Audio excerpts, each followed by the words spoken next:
daan milyon lang. Billion yan. Nakaramdaman ko may mauuwi na akong kopya.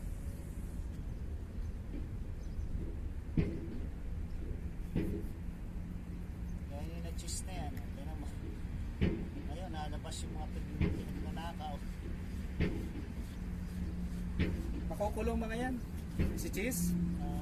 Dapat makulong. Within this month o baka next month. Dapat talaga makulong yung mga yan. Makukulong mga yan. Ang problema kay Chase, may paper trail eh. May paper trail, may ibig sabihin, nakita niya yung cash.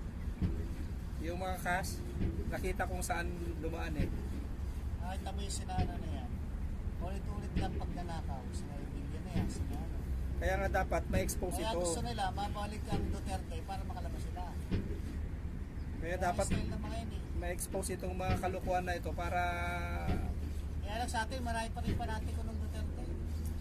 yan ang Dati, ang ganda ng ginawa kahit ako, Duterte ako eh. Dati, Ako ganyan, kinakampanya ko pa dati yan ha. Ako? Puro damit ko, puro Duterte. Pero nung Sa social media, nagipag-away pa ako kuya. Dati, nagipag-away pa ako.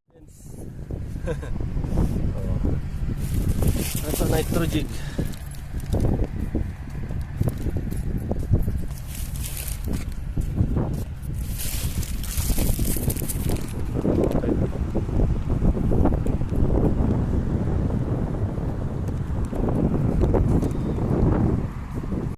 Still that one jig. Uy!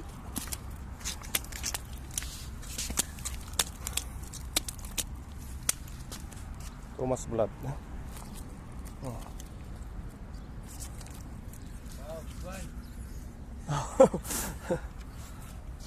Ang hirap yan ang likot. Ang laki Ang lakas. Buti tinulungan ako mag-angat. Kahit pa bawal makaupo ang Duterte, hindi na siya makakabalik. Mga pera nila yung ICC, yung na yan.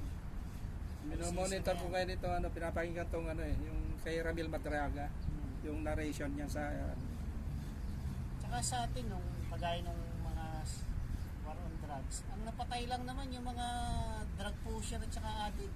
kalaban niya. Kalaban niya kasi nga, kamo yung nangyari kay Pildo na yun. Eh sila yung nagpapasok ng mga drugs talaga eh. Yan talaga yung mga yung Bisaya talaga, karamihan, talagang kanila sa mga parteng Bisaya. Hindi ko nila lahat pero karamihan talaga sa kanila, yung lalo sa malapit sa kanila, Padabaw. Marami talaga sa kanilang